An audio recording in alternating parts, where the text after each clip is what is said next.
partecipanti a questa tavola rotonda, che sono Luca Pisentini, segretario confederale della CES, Franco Mattini, segretario generale della FreeCams CGL, James Ricci, coordinatore settori catering, latticini e cani IUF Vita,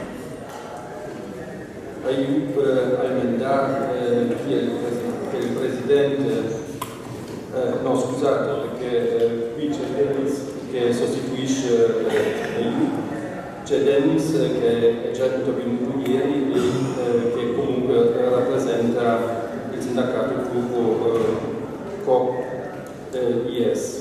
Poi abbiamo Paf Akhtar di Uniglobal Union, Europa, direttore Marketing Managers, e Fernando Medina, responsabile politiche internazionali, FECOT, Commissione Superiores. Allora, questa tavola rotonda rispetto al programma precedente dovrebbe adesso fare ancora un passo in avanti per quanto riguarda le strategie sindacali a livello transnazionale, quindi sottolineo la parola transnazionale perché non parliamo più solo del livello europeo ma del livello anche globale. Si finora ci siamo limitati al contesto europeo. Borné jusqu'à là au contexte européen et surtout le rôle du C européen. Maintenant, on va franchir, dirais-je, cette étape, on va s'avancer et donc nous allons parler justement même au niveau international. Nous allons donc impliquer même les parties prenantes au niveau global, c'est-à-dire les fédérations de Global Union. Et par la suite, nous pouvons nous avancer même du côté de la stratégie syndicale, parce que jusqu'à là, on s'est bien focalisé, axé beaucoup sur le rôle du C européen, qui joue un rôle d'information, de consultation à la fois, comme ceci a été défini, établi par la directive européenne. Maintenant, nous avançons pour considérer la négociation au niveau transnational. En fait, dirais-je qu'une des limites qui est mise en exergue pour l'activité de C, une de ces limites est justement celle que nous avons déjà constatée. Ces syndicats n'ont pas aucun droit de négociation au niveau européen. Et donc, nous sommes justement en face d'un processus pendant ce 15 dernières années. Et par la suite, après l'an 2000, nous avons des processus de négociation au niveau transnational. Et donc, nous devons signer des accords internationaux, comme ces accords ont été nommés au début. Et après, on a dû faire une certaine différenciation pour ces accords transnationaux, parce que vous avez plus ou moins deux chemins à suivre. D'un côté, nous avons les accords cadres internationaux, qui sont signés ou même nommés accords globaux, qui sont signés. Justement, ces accords sont signés par les fédérations globales, les accords globaux. Et de l'autre côté, nous avons même les accords européens au niveau transnational, qui sont signés justement par les fédérations européennes. Et donc, là, l'autre côté intéressant que la Commission européenne, pendant ces dernières années, a consacré, dirais-je, du temps avec une certaine attention à ces phénomènes. Et aujourd'hui, nous avons un monitorage constant de ces activités de négociation au niveau transnational. Nous avons également une banque de données qui est gérée directement par la Commission, Maintenant, je ne sais pas, à l'heure actuelle, je ne connais pas le nombre exact, mais il s'agit peut-être de 230, voilà, 230 accords, 30 accords transnationaux, voilà, 230 qui ont été justement inclus dans cette banque de données. Et je pense qu'ici, il faut faire même attention, parce que ici, il faut même dire que la Commission européenne a mis dans cette banque de données n'importe quel genre d'accord. Et donc, la Commission européenne n'a fait aucune distinction pour les signataires. Aucune distinction est faite. Et voilà donc, vous comprenez fort bien qu'il y a 2 accords, ou mieux encore 2 déclarations conjointes, même les déclarations qui ont été signées uniquement par les CE, là où vous n'avez pas de signature de fédération européenne. Et après, vous avez également les accords véritables européens qui ont été signés par les fédérations européennes. Donc, comme vous le voyez très bien, ici, vous avez déjà, dirais-je, un côté qui va être très visible au sein de la discussion de ces sujets concernant justement ceux qui sont les parties prenantes ayant le droit de signer ces accords, les parties prenantes qui ont donc le droit de signer ces accords transnationaux. Voilà, si la Commission européenne a plus ou moins 230 accords ou déclarations conjointes signées au niveau transnational, dirais-je que les calculs faits par les syndicats ont été tout à fait différents, ces calculs, parce que les fédérations globales d'un côté et même les fédérations européennes de l'autre côté ont bien reconnu uniquement ces accords qui ont été signés justement par eux-mêmes, par ceux adhérents. Et donc, avec ces critères, donc, le nombre des accords transnationaux va baisser ultérieurement.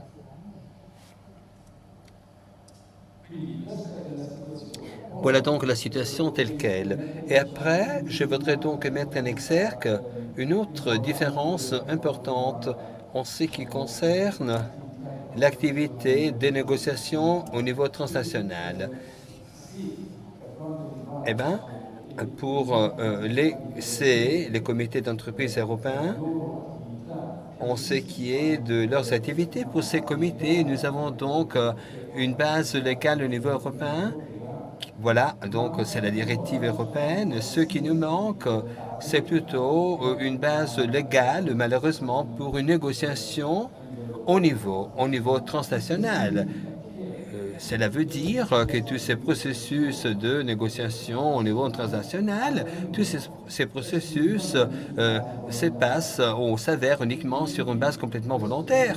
Et ceci requiert que d'habitude ces accords doivent être justement signés par des groupes multinationaux, là où vous avez un consensus de la part justement de la direction pour arriver justement à la signature de ces accords transnationaux. Ça va sans dire. Donc, la situation, le point de départ est tout à fait différent. Ça varie beaucoup, ça change les choses. Ici, nous parlons d'un contexte, donc là où il faut trouver une certaine convergence de la part justement de partenaires sociaux pour arriver à ces accords transnationaux. Donc, les partenaires sociaux qui sont tout à fait indispensables. Donc, maintenant, j'ai la première question, de tour de table tout à fait succinct, 5 minutes. Donc, la première question concerne le rôle des parties prenantes.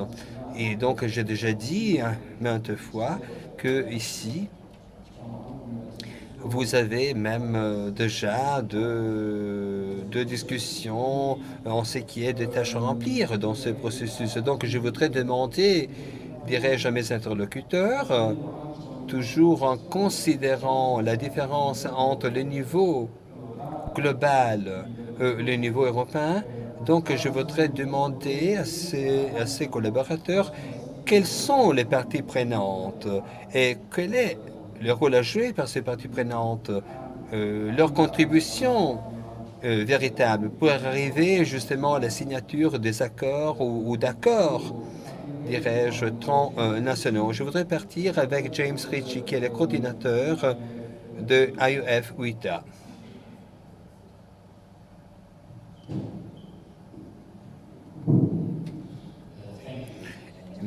Mais merci beaucoup et bonjour à vous tous. Donc, je ne suis pas européen de mon accent. Moi, je travaille pour IUF. J'ai travaillé pour 8 mois. Je viens justement de Nouvelle-Zélande, comme vous connaissez déjà, donc je suis pas européen. Et je pense que je voudrais commencer avec ma contribution ce matin en vous disant un peu du rôle de implication générale de syndicalistes. Et il y a un processus tout à fait important du niveau local jusqu'au niveau international par les biais du niveau national. Et mon rôle est justement celui d'aider ce passage et d'atteindre même le niveau global. Donc maintenant, je voudrais donner des perspectives de ma terre, de ma région. La Nouvelle-Zélande est un pays qui a eu un soutien législatif pour la négociation collective et même pour les rôles de syndicats dans la société, comme toujours dans les autres pays d'Europe. Après le gouvernement néolibéral 91, on a abattu, dirais-je, ce soutien législatif pour le dialogue social, pour le rôle de syndicats dans la société, pour la négociation collective. Ceci a été débattu. Et maintenant, nous n'avons pas de négociation collective non plus. Dans ma terre, dans ma région, il y a une législation un peu vague, comme celle que nous avions dans les années 90, mais très peu de soutien institutionnel pour les opérations syndicales. Et donc, la Nouvelle-Zélande, c'est comme travailler, dirais-je, dans les États-Unis d'Amérique.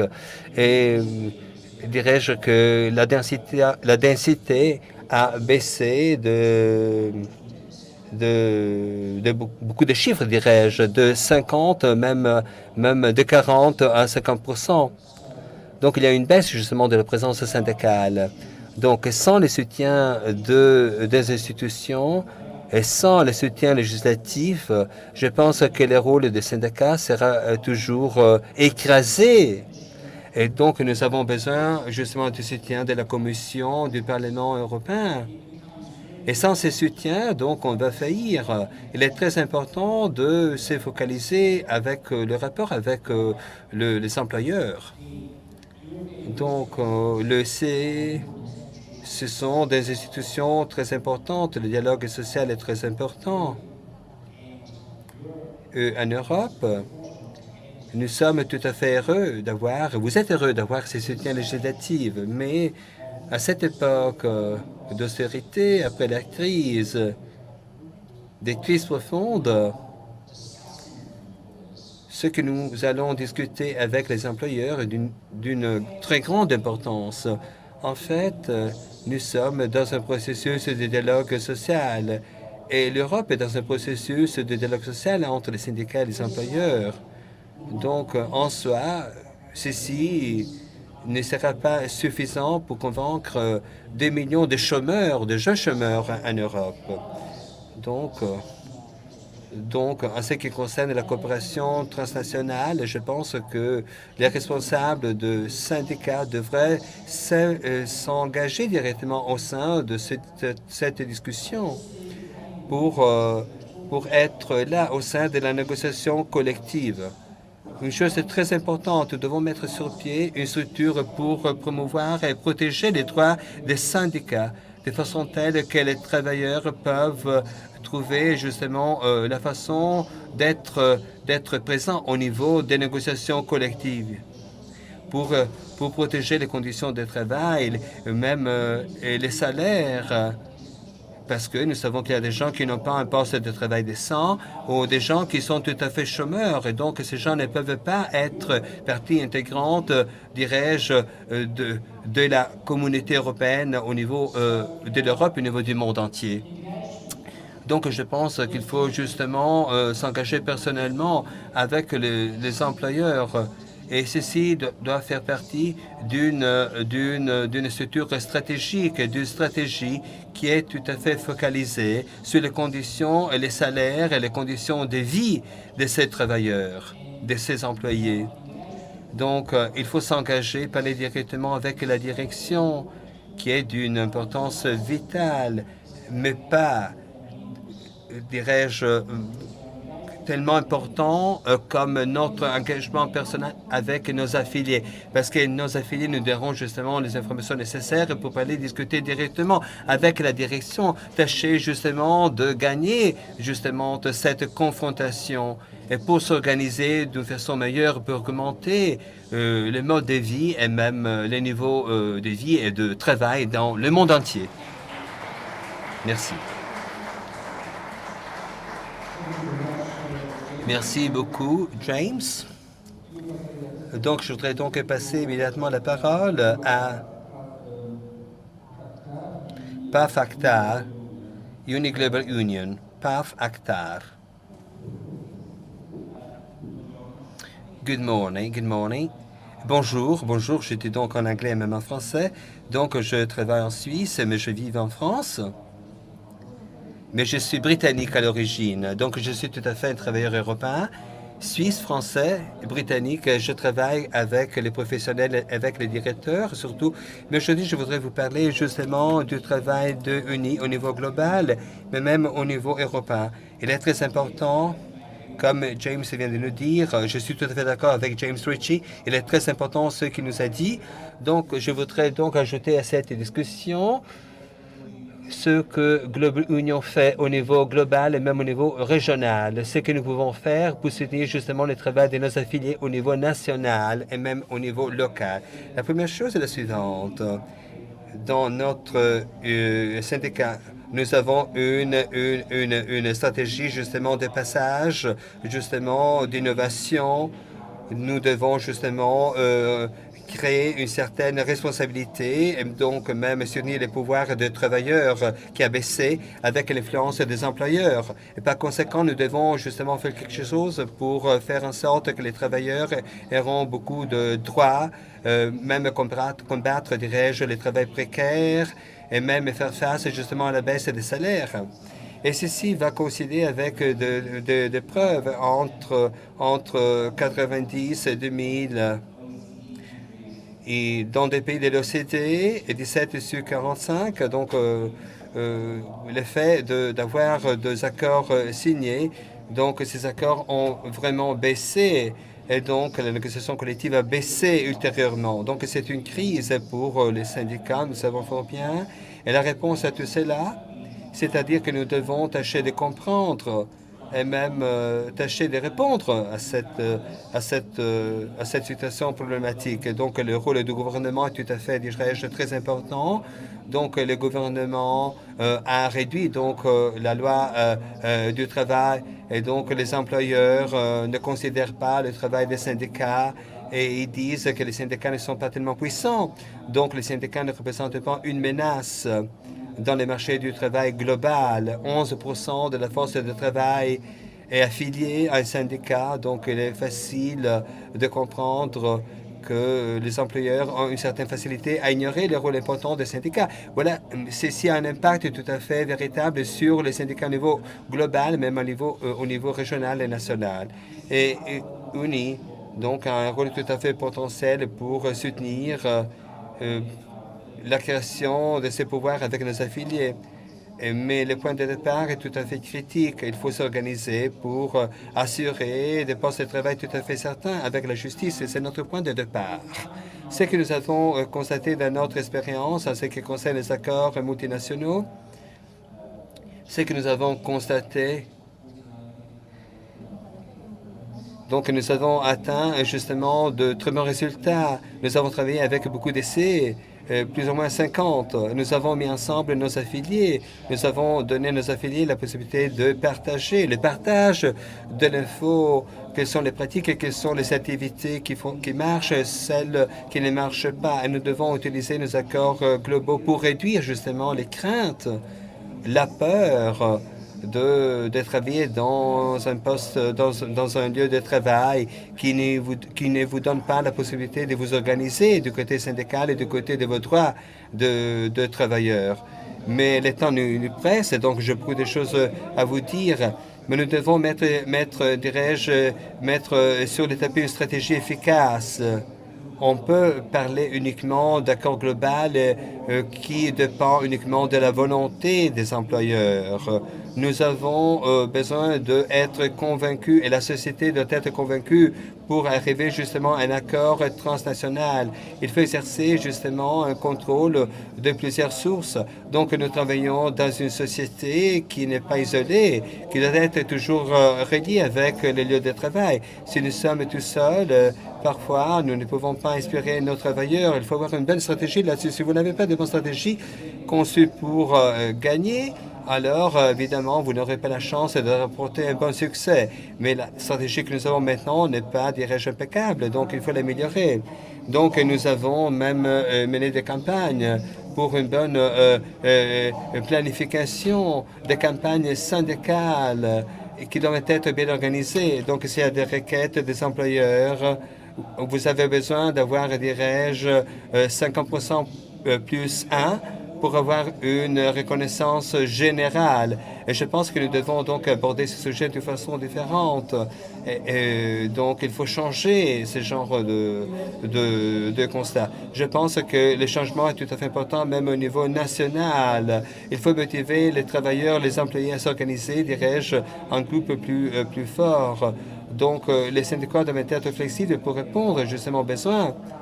Et donc, je voudrais conclure avec un exemple tout à fait concret. Dans les dernières journées, UNI a rencontré donc la société civile au Bangladesh en ce qui concerne la sécurité sur les lieux de travail.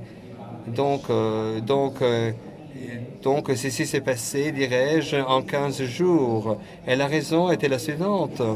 Parce que les syndicats ne pouvaient se rencontrer tous les jours. Il y avait de gros problèmes. Nous avons identifié le fait qu'il devait y avoir une solution positive. Nous avons laissé tomber toutes les autres activités. On s'est bien focalisé pour, dirais-je, la signature d'un accord de sécurité de santé.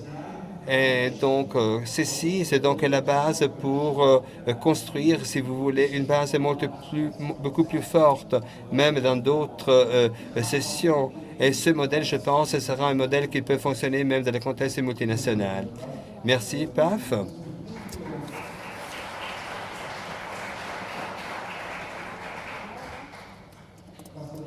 Maintenant, je voudrais passer la parole à Denise Atogan du syndicat turc Coupe IS. Quel est ton point de vue du côté national, syndicat turc?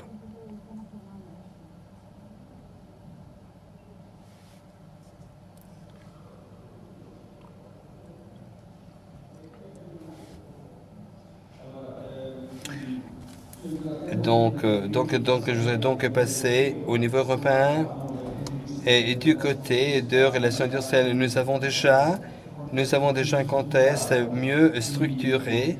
Donc, je voudrais demander de remarques ou tes idées, Lucas, en ce qui concerne les parties prenantes au niveau de la négociation collective au niveau européen. Luca Visentini. Merci, Folk. Bonjour à tout le monde. Merci donc à Philcam pour avoir organisé cette initiative tout à fait intéressante qui met ensemble beaucoup de parties prenantes au niveau global européen. Je vous parle des accords internationaux du point de vue européen, bien sûr.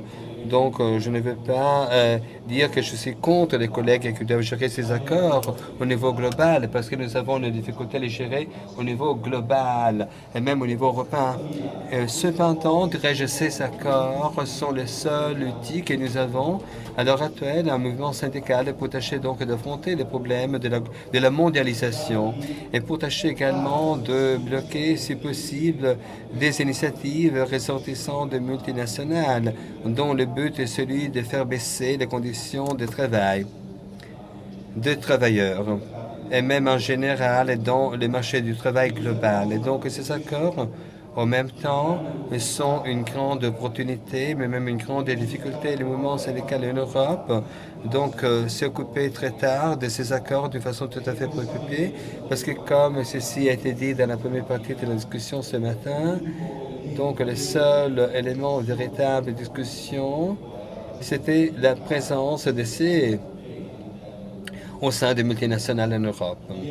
Donc, il n'y avait pas des accords véritables. Dans ces dernières années, on a signé des accords véritables, mais pendant cette phase, les organisations syndicales ont rencontré de fortes difficultés. La première est la suivante, que par rapport aux procédures, je ne sais pas, pour le démarrage de la négociation, la composition de délégations syndicales, le fait de valider les accords et les appliquer, il y a des grosses difficultés énormes ou majeures parce que vous n'avez pas de système légal et il y a des contradictions. En Europe, très souvent, nous avons des problèmes tout à fait sérieux pour le mandat de parties prenantes. En ce qui concerne le mandat donné aux parties prenantes, nous avons des conflits entre les organisations syndicales en Europe et les CE continuent d'avoir une fonction tout à fait fondamentale en ce qui est de la communication avec les employés et les travailleurs pour la saisie des données, pour la chance de diffuser l'information en ce qui est de la réalisation de ces accords. Mais les CE n'ont pas de rôle de négociation. Ils ne peuvent pas négocier du côté juridique et même pas du côté politique. Ils ne sont pas nommés par les travailleurs pour cette négociation. La négociation absolument doit rester dans les mains des organisations syndicales. Les fédérations européennes de secteurs sectoriels doivent donc être à même d'acquérir un mandat tout à fait concret à la négociation par ses affiliés dans les différents pays et dans les différentes entreprises. Voilà donc un point crucial qu'il faut affronter au niveau européen aujourd'hui. Il y a deux fédérations européennes donc qui ont fixé des procédures tout à fait efficaces. La première procédure en ce qui concerne le temps, dirais-je, les calendriers, mais même en termes d'efficace, a été construit par FEM, Industrial et d'autres fédérations des catégories donc adopté des procédures tout à fait semblables. Ces procédures peuvent résoudre en partie ces problèmes dont on parle aujourd'hui. D'un côté, elles tâchent de donner une réponse aux problèmes, comment on peut faire démarrer la négociation, quelle est la composition d'un groupe de négociation au niveau européen, comment contacter les entreprises pour tâcher de faire démarrer la négociation, comment on peut même, dirais-je, impliquer donc les CE, comment ces accords sont réellement créés pour éviter n'importe quelle ambiguïté, pour éviter que cette ambiguïté puisse donner lieu à des difficultés d'application et même de contraintes dans les différents pays. En même temps, les fédérations européennes, grâce à ces procédures, les fédérations même essayent de résoudre les problèmes du rapport avec les travailleurs et avec les conseils d'entreprises européens, les comités d'entreprises européens, et ce rapport a été résolu d'une façon excellente. Très souvent, il y a des pépins, des difficultés parce que nous avons des problèmes de représentation. Toujours aujourd'hui, nous n'avons pas dans le multinational, nous n'avons pas une représentation syndicale véritable qui soit tout à fait légitime parce que d'un côté, les CE doivent s'occuper uniquement d'information et consultation, mais sont aussi en contact avec les travailleurs, les fédérations, mais pas dans tous les pays ont, dirais-je, des points de repère dans les entreprises. Parfois, ces gens sont en conflit avec les C ou même avec les syndicats à l'extérieur des entreprises. Et donc, il y a un problème sérieux à résoudre. Et la seule façon pour résoudre ce problème est d'affronter les problèmes de la représentation. au sein des fédérations, dont les fédérations nationales, et même en ce qui concerne les représentants de multinationales. Donc, il faut que les fédérations nationales doivent donner du pouvoir aux fédérations européennes, mais en même temps, ils doivent représenter de véritables représentations syndicales au sein des entreprises et dans les lieux de travail. Ces accords peuvent être donc une bonne mesure pour résoudre ce problème. Ils peuvent donc influencer la réalisation du dialogue social, de relations industrielles, surtout dans ce pays là où tout cela est faible. Si nous pouvons résoudre ce problème, nous pouvons même donner beaucoup de force aux accords. Cependant, c'est la dernière chose que je veux dire dans cette première partie de la discussion. Nous n'arriverons jamais à résoudre le problème de la valeur légale des accords parce que vous avez des problèmes légaux qu'on peut attaquer dans la deuxième partie de cette table ronde, ce qui est toujours en suspens, qui peuvent être résolus uniquement en Europe avec une structure comme l'on a déjà préconisé au niveau européen, qui puisse donc nous permettre d'appliquer ces accords dans les différents pays et dans les différentes entreprises, peut-être.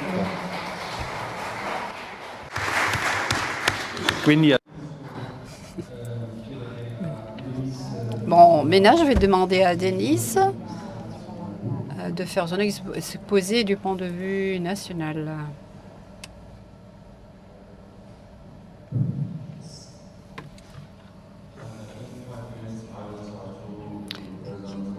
Dans 5 minutes, je vais essayer de vous faire ma présentation.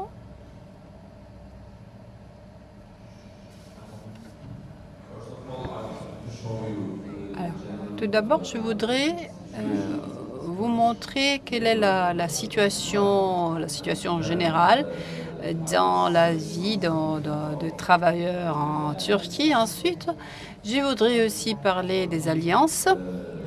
Alors, en Turquie, les degrés d'organisation, malheureusement, est très bas. Je vais vous montrer des statistiques. La densité syndicale et la capacité des conventions collectives est d'environ 12 à 13 %, mais d'après les dernières statistiques, le degré d'organisation syndicale ou d'appartenance est de 9 % seulement.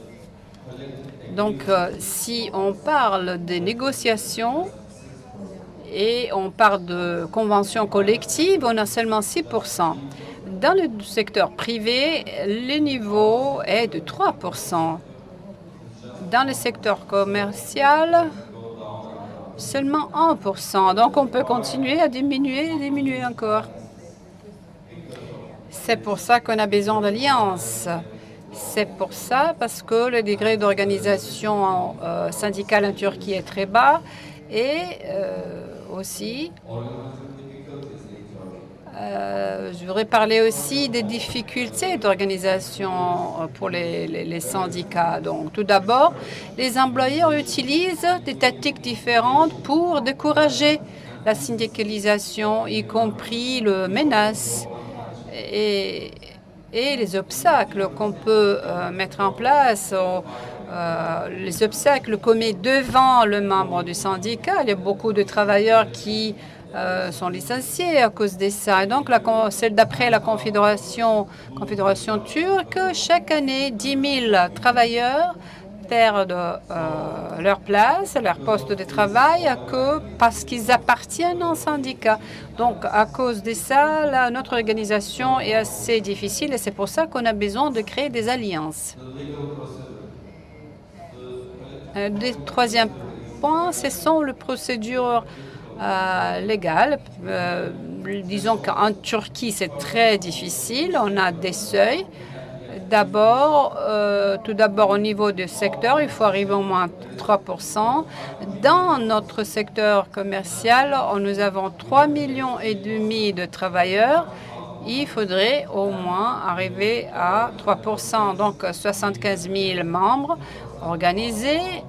Et ensuite, on devrait essayer d'arriver dans un site de travail, 50 % plus 1 ou plus. ou d'un certain à 40% plus 1. Et pour ça, pour pouvoir faire ça, nous avons besoin d'alliances. Les employeurs utilisent des tactiques anti-syndicales. We need alliances. Il y a beaucoup d'employeurs qui s'opposent aux syndicats, donc on a tout à fait besoin d'alliances. On ne peut pas se mettre en contact avec les travailleurs sur la place de travail. En Turquie, tout récemment, des entreprises multinationales, les syndicats, ont commencé à utiliser des conventions collectives pour s'organiser. Par exemple, Uniglobal est en train d'essayer de stipuler un accord global avec IKEA. En Turquie, DHL, UPS, Carrefour et H&M et d'autres entreprises multinationales. Dans ces entreprises, les syndicats essaient d'utiliser ces accords globaux non seulement pour signer ces accords cadre au niveau global, mais aussi pour les utiliser pour faire respecter les droits des travailleurs dans la pratique.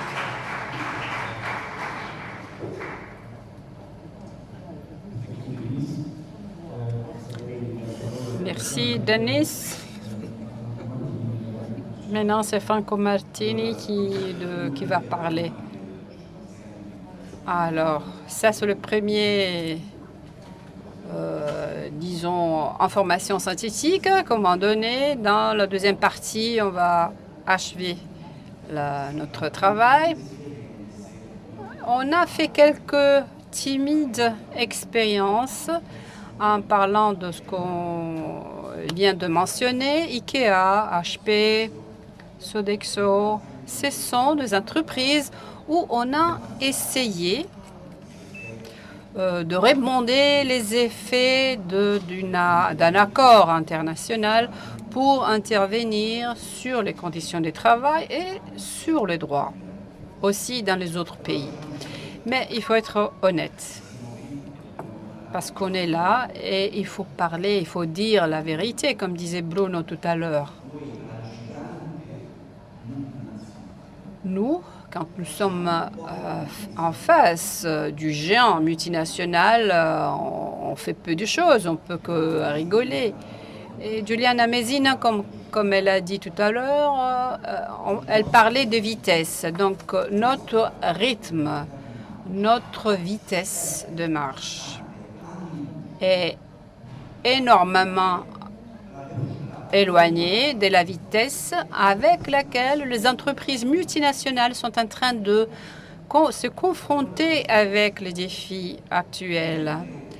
Deuxième point, on devient conscient, on est conscient de ses limites et en même temps, tout ce qui est en dehors de nous, la situation, c'est-à-dire qui est à l'extérieur, est de plus en plus grave. Donc, on est en récession complète, au moins dans le vieux continent. Donc, c'est une crise dramatique. Le contexte est défavorable. Et une des manifestations de ces crises est, d'une certaine manière, un repliement dans les logiques nationales. Donc, on est là. Et alors qu'on est là, on est en train de dire comment on peut être plus transnationaux.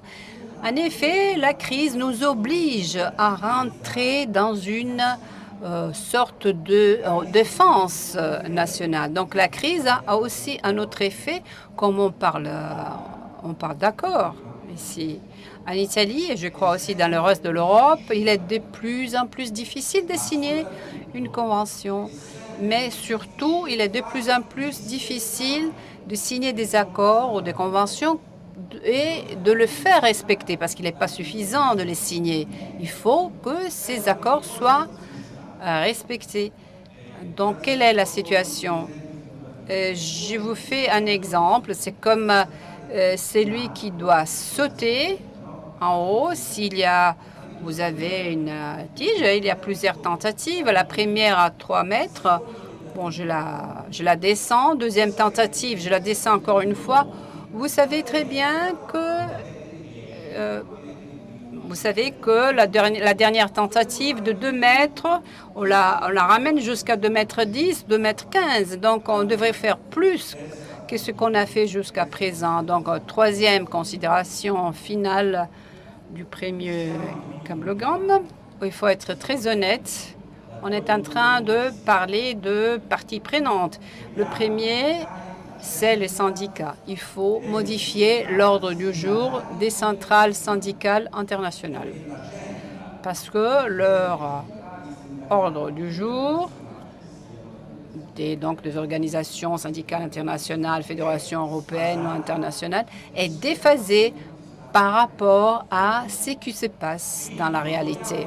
Donc, on ne veut pas être un groupe de passionnés, parce que sinon, cette salle pourrait risquer d'être comme une soucoupe où tout le monde est en train de tourner autour de l'univers, mais qui n'atterrit jamais au sol. Donc, il faut sortir de la logique des passionnés à la politique internationale. Quel est le concept de négociation globale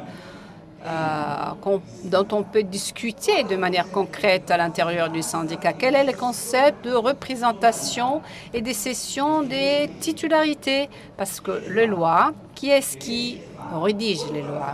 Bon, c'est bien le Parlement, c'est-à-dire les institutions, mais il y a aussi des lois qui sont faites par le marché. Et à présent, les lois qui sont produites largement en ces moments, ce sont les lois du marché. Ce ne sont pas les lois des institutions démocratiques.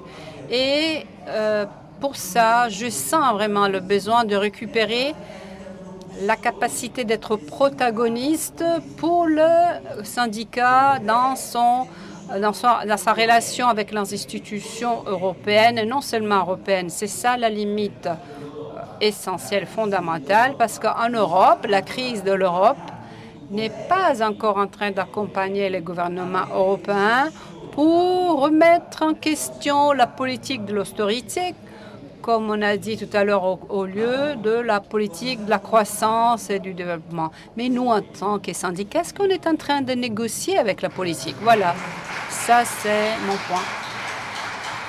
Merci, Franco. On va conclure le premier tour avec Fernando.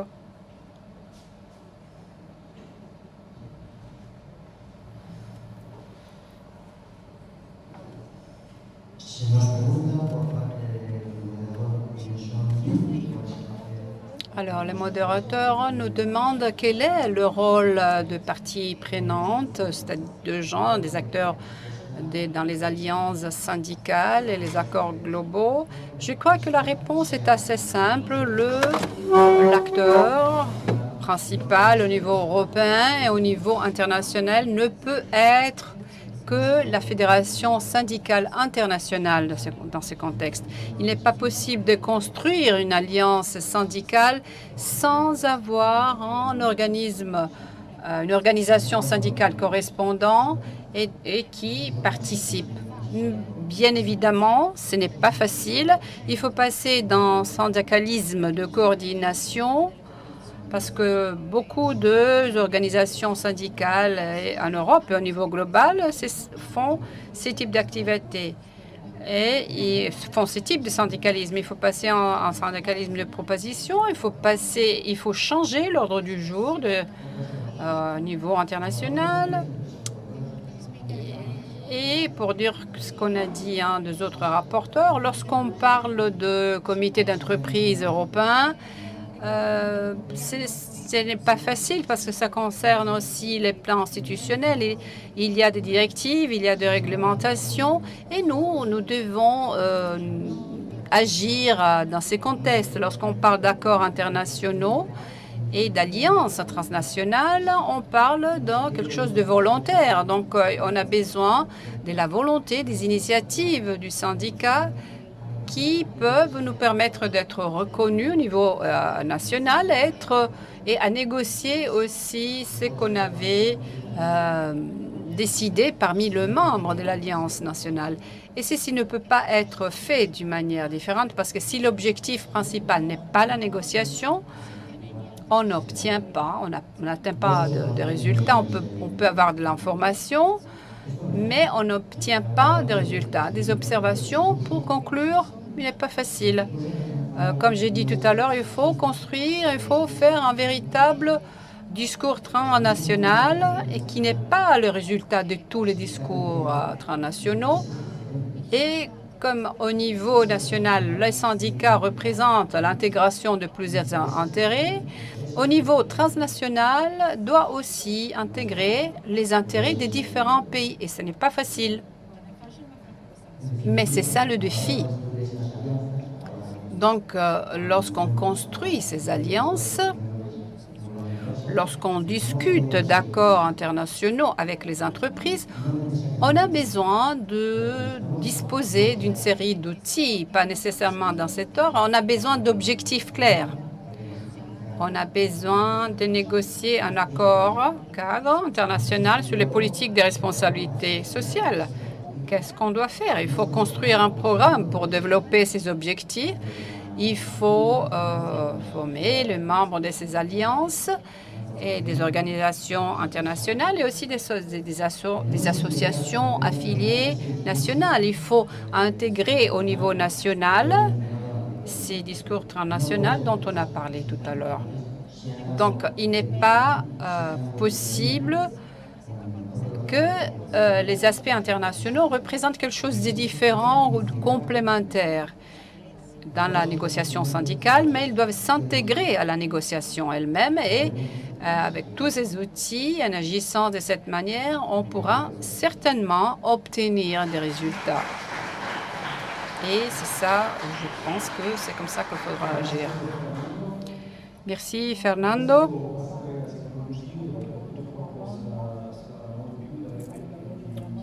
On va passer au deuxième tour qui sera beaucoup plus court. Il faut être très synthétique.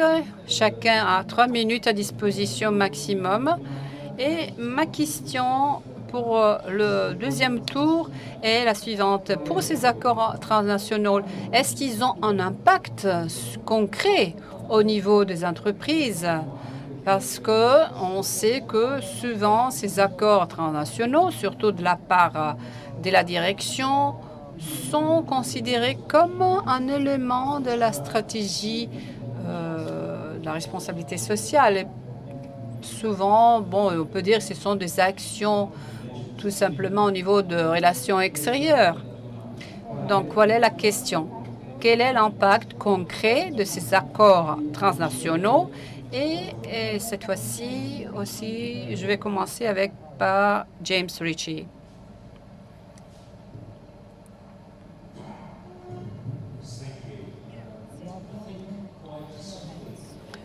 Alors, merci. Je crois, en parlant simplement, que les accords internationaux et donc les accords avec les entreprises multinationales sur base globale devraient promouvoir et protéger les droits des travailleurs partout où l'entreprise opère. Donc, ils doivent aussi essayer d'amener plus d'affiliés pour les syndicats. Pour beaucoup d'entreprises, le fait d'avoir un accord international ou un autre type de relation avec une fédération globale signifie quoi? Signifie prendre la boîte de la responsabilité sociale de l'entreprise.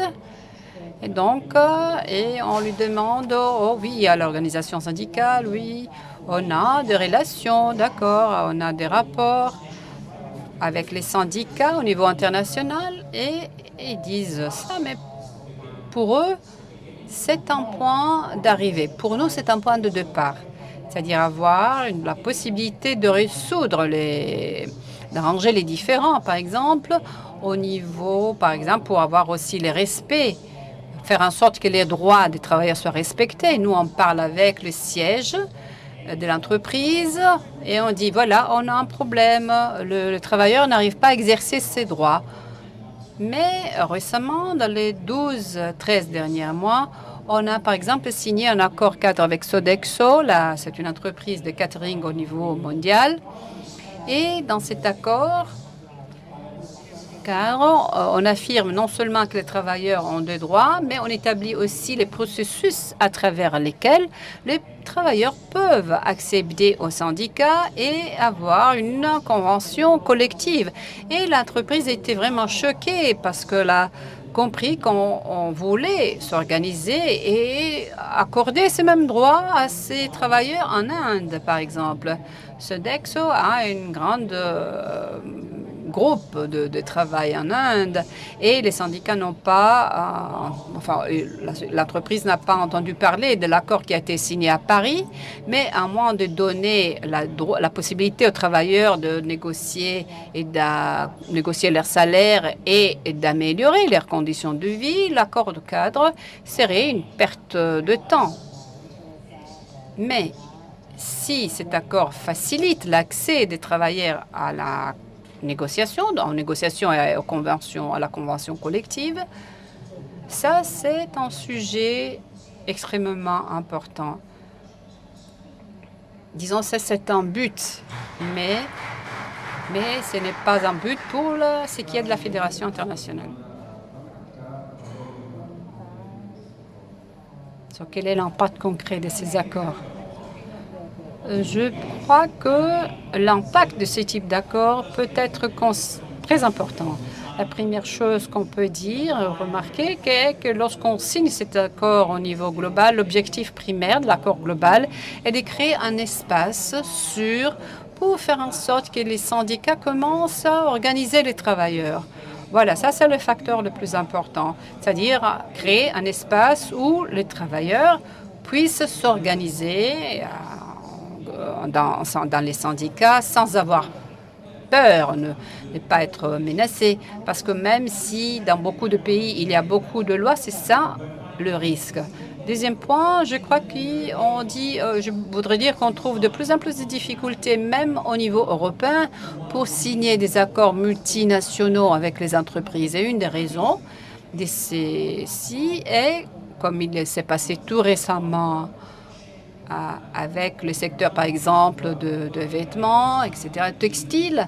Les entreprises se font de ceci. Ils disent, bon, d'accord, on va signer un accord et ils seront considérés comme responsables du point de vue légal. Ça, c'est vrai, bien sûr.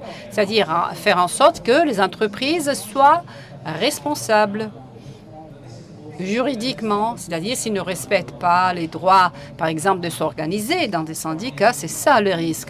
Mais un autre objectif est de faire en sorte que les entreprises signent des accords formels et surtout qu'ils comprennent quel est le cadre, le contexte de ces accords. Il faut persuader les entreprises multinationales qu'il y a une valeur dans ces types de signatures d'accords. Et donc, nous devons aussi démontrer que nous avons, parce que nous avons derrière nous le poids des travailleurs et qu'on souhaite utiliser ces accords globaux pour réduire le risque, diminuer les risques, par exemple, des travailleurs. Si vous vous rappelez, par exemple, l'histoire du Bangladesh, on peut utiliser beaucoup d'organisations syndicales européennes et nationales dans le cadre européen, dans les contextes européens, parce que ces entreprises disent, voilà, votre marque a été endommagée en Europe parce que vous n'êtes pas en train de protéger les droits des travailleurs dans d'autres entreprises. Donc, s'il y a un accord global qui protège les droits de tous les travailleurs, vous pouvez l'utiliser dans un contexte global. Je m'arrête là pour dire seulement une chose. Il dit parfois les accords globaux doivent être renégociés.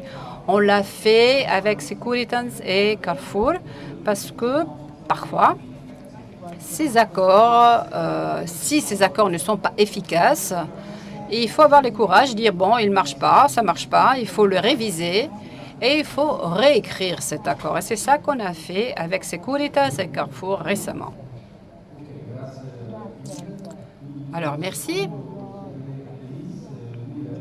Alors, je demande maintenant à Denis, comme il a déjà dit au cours de sa première intervention, qu'ils sont en train d'essayer de signer des accords globaux.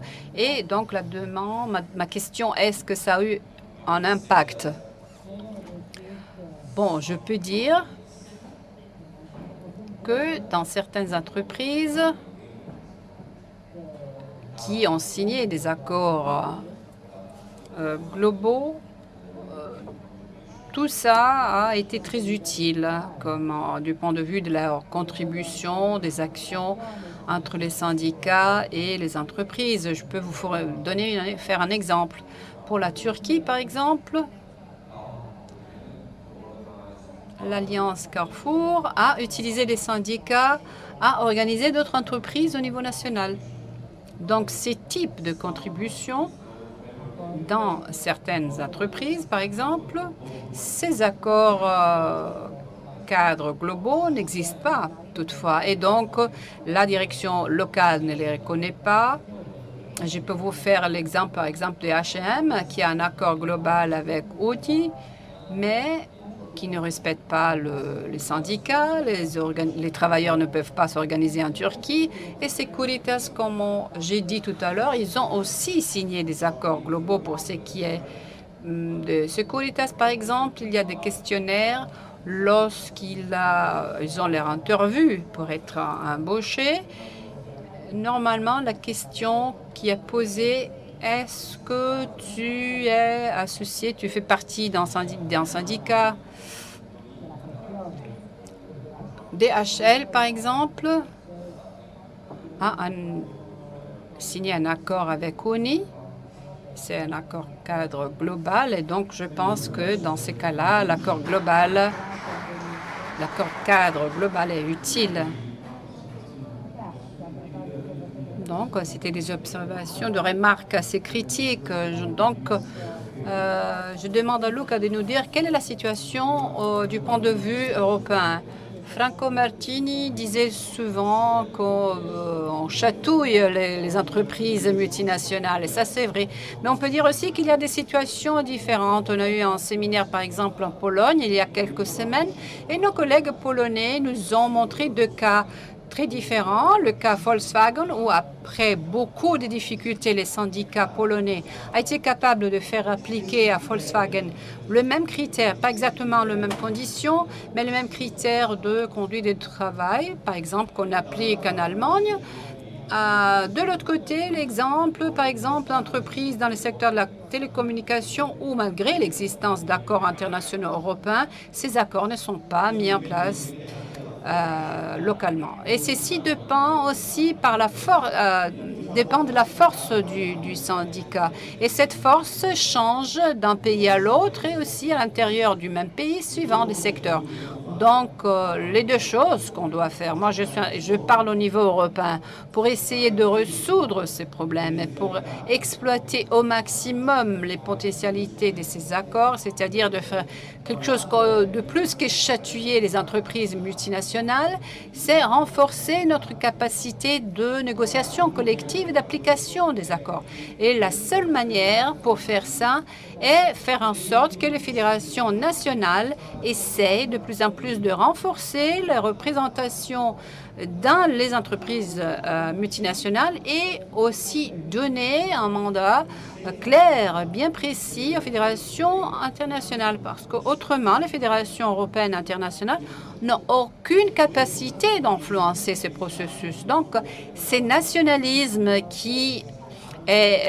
qu'on trouve, qu'on remarque à cause de la crise européenne, existe même au niveau syndical. Bien souvent, on se replie sur nos problèmes nationaux, on n'a pas la capacité ou la volonté de regarder sur le plan international.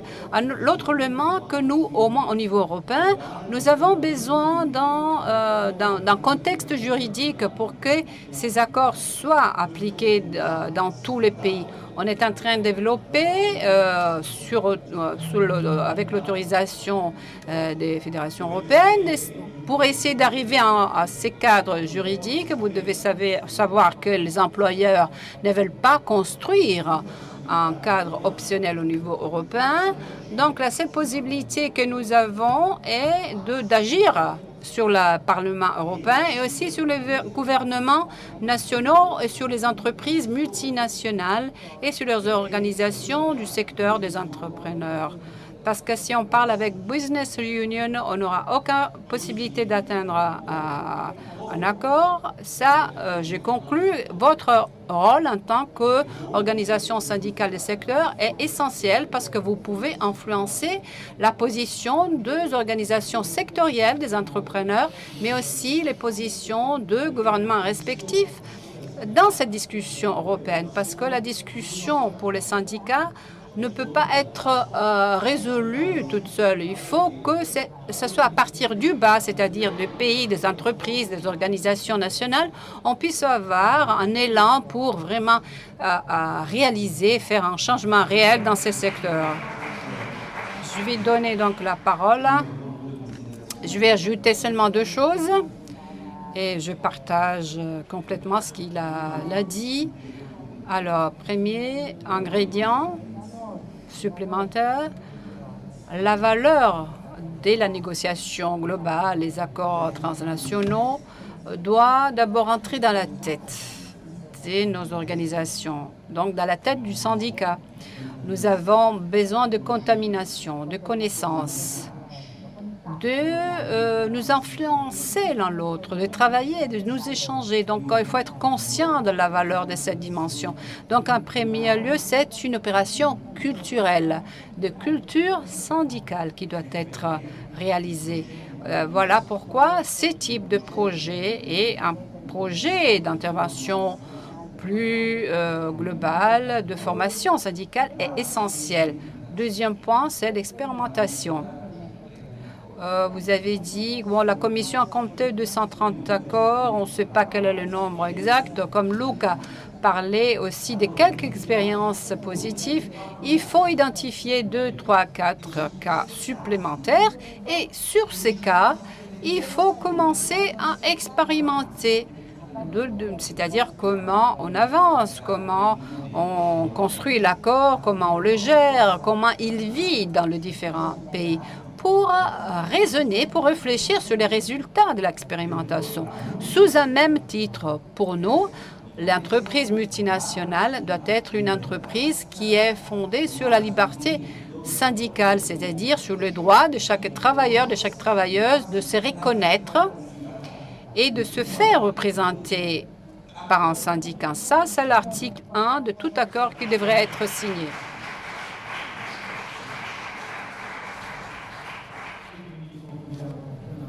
On termine avec Fernando, par son observation de la part. Merci. Alors, tu nous demandes quelle est la valeur, l'impact de cet accord. La valeur potentielle est énorme, mais l'impact est limité, au moins jusqu'à présent. Je crois que ceci s'est passé pour une raison fondamentale, même si les accords qui existent sont une action, représentent une attaque, c'est-à-dire dans la plupart des cas, il remédie à de faiblesses nationales. Un accord de ce type devrait n'être au contraire, c'est-à-dire ça devrait être le résultat d'une force syndicale nationale, surtout dans beaucoup de pays. Donc c'est un impact limité, mais il faut reconnaître que dans une situation très concrète, où il y a des objectifs clairs, où on utilise les moyens nécessaires, parfois dans des situations très bien spécifiques, comme en Bangladesh, dans ces cas-là, d'accord, on a des bons résultats, on a des exemples positifs, il y a des obligations. Par exemple, en Algérie, il y a un syndicat, et dans d'autres pays aussi, pour Carrefour. Donc ça, et en Amérique du Sud, par exemple, ça, ils ont fait un grand travail. Carrefour a une version espagnole, bien sûr, mais dans certaines conditions, ce type d'accord est très important. J'ai parlé tout à l'heure de toute une série d'outils, de moyens pour arriver à ces alliances et ensuite rédiger ces accords. Si on arrive à le faire de manière dynamique, on peut certainement obtenir des résultats. Mais si on le fait de manière mécanique, bureaucratique, non seulement au niveau international, mais aussi au niveau national, je crois que l'impact sera limité et continuera à être tel.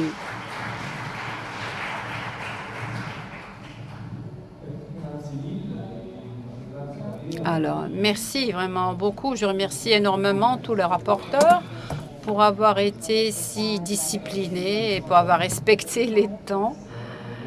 Donc, nous avons réussi, ça va, nous avons conclu cette table ronde.